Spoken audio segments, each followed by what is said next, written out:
Le sumo, symbole emblématique du Japon, est bien plus qu'un simple sport. C'est une riche tapisserie d'histoire, de culture et d'athlétisme.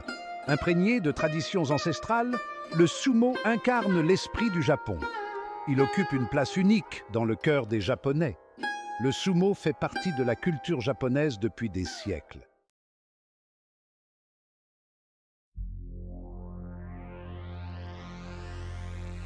Le sumo est bien plus qu'une simple compétition.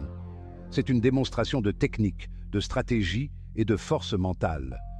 Les lutteurs, appelés rikishi, consacrent leur vie à ce sport. Ils suivent un style de vie strict, adhérant à des coutumes anciennes et à des régimes d'entraînement rigoureux. La vie d'un rikishi est faite de discipline, de respect et de recherche de l'excellence.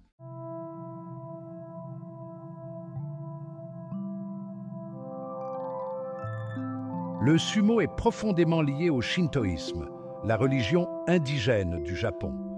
Le shintoïsme met l'accent sur le caractère sacré de la nature et l'importance de la pureté rituelle. On pense que le sumo est né d'un rituel visant à apaiser les dieux et à assurer une récolte abondante. L'acte même de deux hommes aux prises l'un avec l'autre était considéré comme un moyen d'honorer les forces divines de la nature. De nombreux rituels pratiqués avant et après un combat de sumo sont enracinés dans les croyances shintoïstes. Par exemple, le jet de sel sur le ring est un rituel de purification destiné à éloigner les mauvais esprits. C'est un acte symbolique qui souligne la dimension spirituelle du sumo. Le sel lui-même est considéré comme un agent purificateur, nettoyant l'espace de toute énergie négative.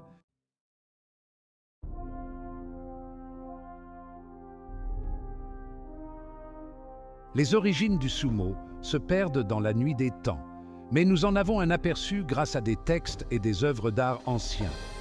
Le Kojiki et le Nihon Shoki, les plus anciennes chroniques du Japon, contiennent des récits de combats de sumo légendaires datant de plus de 1500 ans. Ces mythes et légendes brossent un tableau vivant de l'importance du sumo dans la société japonaise ancienne.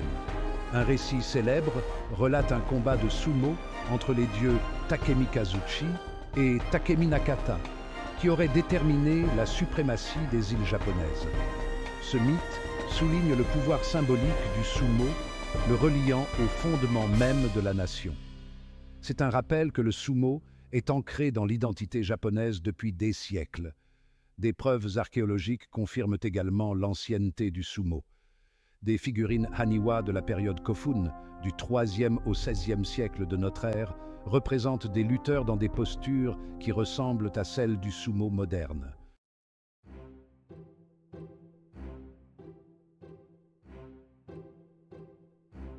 Pendant la période Heian, de 794 à 1185, le sumo est passé d'une pratique essentiellement rituelle à une forme plus formelle de divertissement et de compétition. La cour impériale, fascinée par le spectacle du sumo, a commencé à sponsoriser des combats et à accorder son patronage à des lutteurs talentueux. Ce fut un tournant dans l'histoire du sumo qui a vu son statut s'élever et a ouvert la voie à son développement en tant que sport national. Le sumo est devenu un passe-temps populaire parmi la noblesse, qui appréciait l'athlétisme, la stratégie et le drame des combats. Les lutteurs n'étaient plus de simples participants à des rituels religieux, ils devenaient des athlètes admirés, leur prouesse étant célébrée dans la poésie et la chanson. Le patronage de la cour impériale a apporté au sumo un nouveau niveau de prestige et de sophistication.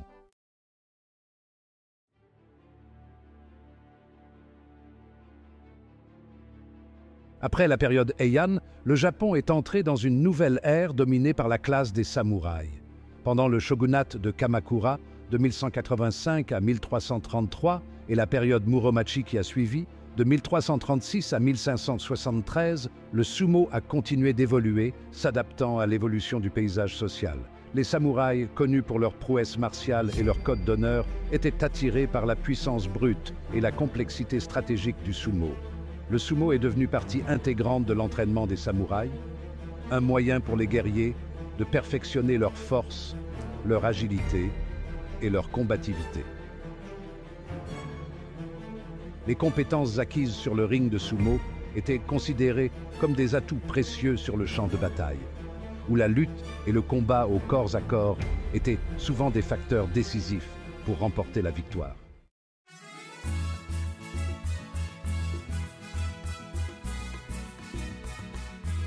La période Edo, qui s'étend de 1603 à 1868, a marqué un tournant dans l'histoire du Japon, inaugurant une ère de paix et de stabilité sous le shogunat Tokugawa. Cette période de relative tranquillité a favorisé l'épanouissement des arts, de la culture et du divertissement. Et le sumo a connu un regain de popularité, se répandant au-delà des cercles guerriers pour conquérir le cœur des citoyens ordinaires. Les tournois de sumo sont devenus des événements publics majeurs, attirant des foules immenses désireuses d'assister à la puissance brute et à l'habileté des lutteurs. Le gouvernement d'Edo, reconnaissant l'attrait croissant de ce sport, a commencé à réglementer et à sponsoriser les tournois, renforçant ainsi le statut du sumo en tant que passe-temps national.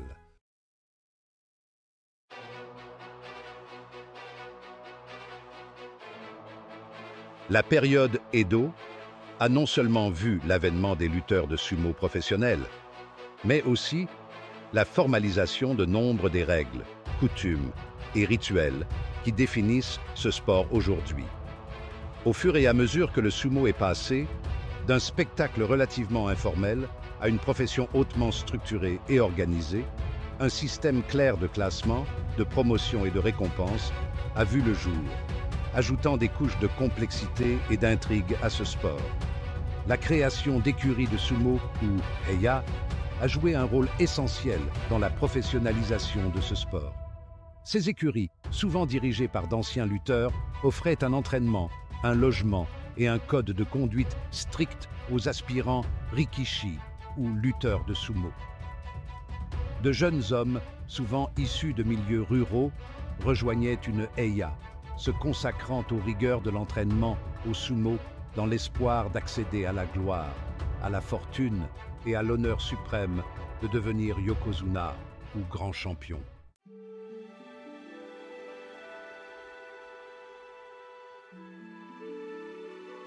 Au cœur de chaque combat de sumo se trouve le doyo, un ring circulaire fait d'argile soigneusement compacté et bordé de balles de paille de riz.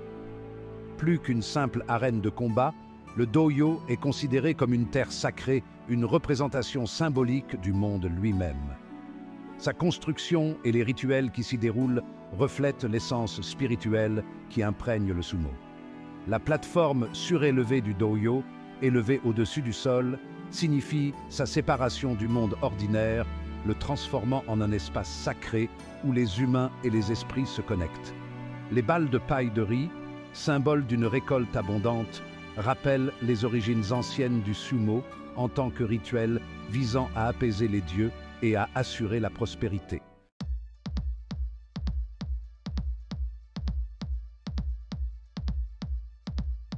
Section 3. La victoire en un instant. Règles d'engagement. Les règles du sumo sont d'une simplicité trompeuse. Forcer son adversaire à sortir du ring ou lui faire toucher le sol avec n'importe quelle partie de son corps, à l'exception de la plante des pieds. Cependant, derrière cet objectif apparemment simple, se cache une tapisserie complexe de techniques, de stratégies et de décisions en une fraction de seconde qui détermine la victoire ou la défaite en un clin d'œil. Si les poussées et les bousculades peuvent sembler être le principal mode d'engagement, le sumo est un sport nuancé qui exige une compréhension de l'effet de levier, de l'équilibre et de la capacité à exploiter les faiblesses de l'adversaire. Si vous avez apprécié cette plongée dans le monde fascinant du sumo, n'oubliez pas de vous abonner à notre chaîne pour plus de contenu captivant sur la culture japonaise et ses traditions uniques. Merci de votre soutien.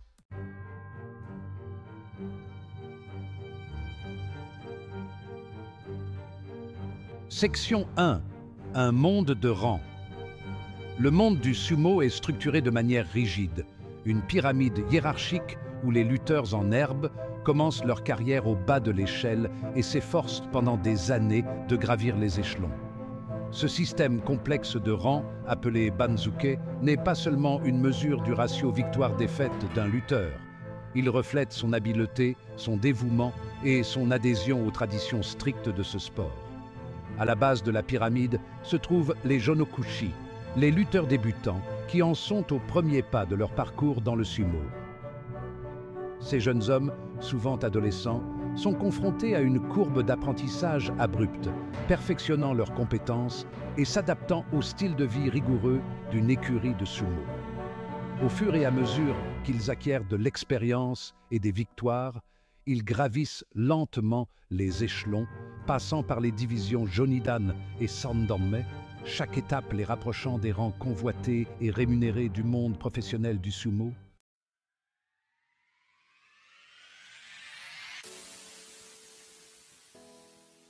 Section 2. L'ascension ardue. Le parcours dans les rangs du sumo est ardu, une épreuve de force physique et mentale qui exige un engagement sans faille et la volonté de supporter des années d'entraînement exténuant et de compétition acharnée. Pour les aspirants Rikishi, la vie tourne autour de l'écurie de sumo, ou Eiya, où ils vivent, s'entraînent et mangent sous l'œil vigilant de leur maître d'écurie, ou Oyakata, un ancien lutteur qui guide leur développement et leur inculque les valeurs du sumo. La journée commence avant l'aube par des heures d'entraînement rigoureux visant à développer la force, l'agilité et la technique. Les lutteurs se livrent à des combats d'entraînement, pratiquent leur kimarit, technique, et perfectionnent leur équilibre et leur agilité par le biais d'exercices exténuants. L'entraînement n'est pas fait pour les âmes sensibles. Il s'agit d'un régime exigeant physiquement et mentalement qui met à l'épreuve les limites de l'endurance humaine. La vie dans l'écurie est régie par des règles et des hiérarchies strictes.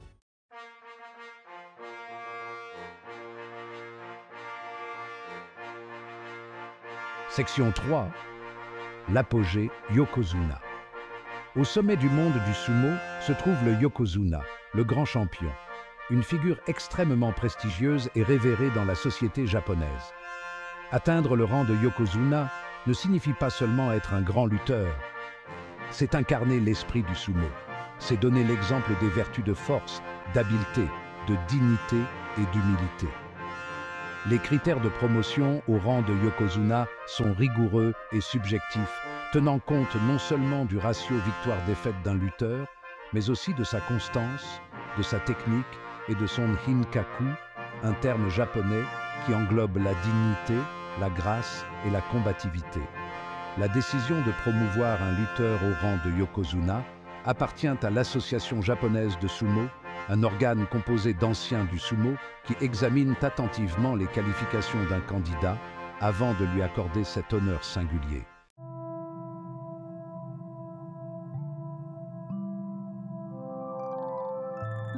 Section 1. Une vie de discipline et de tradition. Pour le profane, la vie d'un lutteur de sumo peut sembler glamour, faite des acclamations de la foule et de l'ivresse de la victoire. Cependant, sous la surface de ce sport ancien, se cache un monde de discipline stricte, de dévouement sans faille et d'adhésion à des traditions qui ont façonné des générations de rikishi. Dès qu'un jeune homme entre dans une écurie de sumo, sa vie est transformée.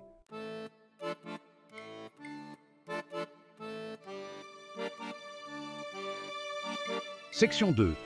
Le sumo au-delà du ring. L'impact du sumo sur la culture japonaise s'étend bien au-delà des limites du dohyo. Les lutteurs de sumo, en particulier ceux qui atteignent des rangs élevés, sont des personnages révérés dans la société japonaise, considérés comme des incarnations de la force, de la discipline et de la tradition. Leurs images ornent les campagnes publicitaires, leurs vies sont relatées dans les médias et leur présence lors d'événements est souvent perçue comme un signe de bonne fortune.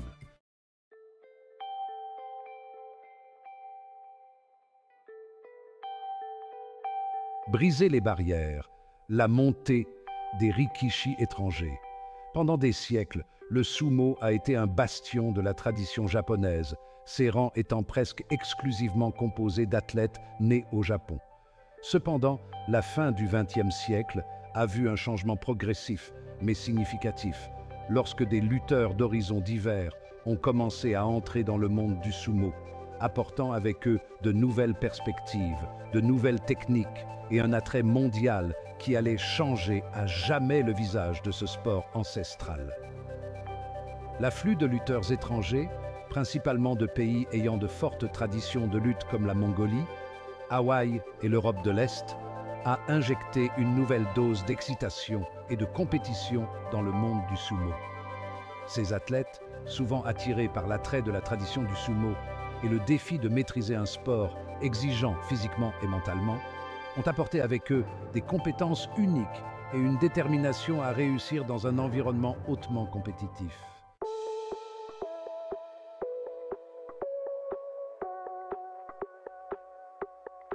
Le sumo à l'ère numérique. À l'aube du XXIe siècle, le sumo, comme de nombreux sports traditionnels, a été confronté aux défis et aux opportunités de l'ère numérique. L'essor d'Internet, des médias sociaux et des réseaux de diffusion mondiaux a permis au sumo de toucher un public plus large que jamais, exposant ce sport à de nouveaux fans et créant de nouvelles voies d'engagement et de promotion. Les tournois de sumo, autrefois essentiellement une affaire intérieure, étaient désormais retransmis en direct dans le monde entier, permettant aux fans des quatre coins du globe d'assister à la puissance brute et aux techniques complexes de ce sport ancestral. Internet a fourni une plateforme pour les nouvelles, les analyses et les commentaires sur le sumo, favorisant ainsi une communauté mondiale de passionnés désireux d'approfondir l'histoire, les traditions et la signification culturelle de ce sport.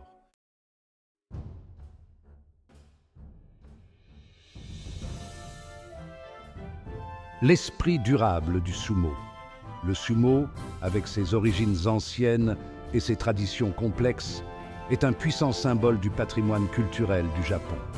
De ses humbles débuts en tant que rituel visant à apaiser les dieux, le sumo a évolué au cours des siècles pour devenir un sport hautement codifié, un spectacle captivant qui incarne les valeurs de discipline, de respect et de recherche constante de l'excellence chères à la nation. Le dojo, plus qu'un simple ring, représente un microcosme du monde, un champ de bataille sacré où la force, l'habileté et l'esprit convergent. Les rituels exécutés avant, pendant et après un combat ne sont pas de simples formalités. Ils témoignent de la force durable de la tradition, un rappel que le sumo est autant une quête spirituelle qu'une compétition physique.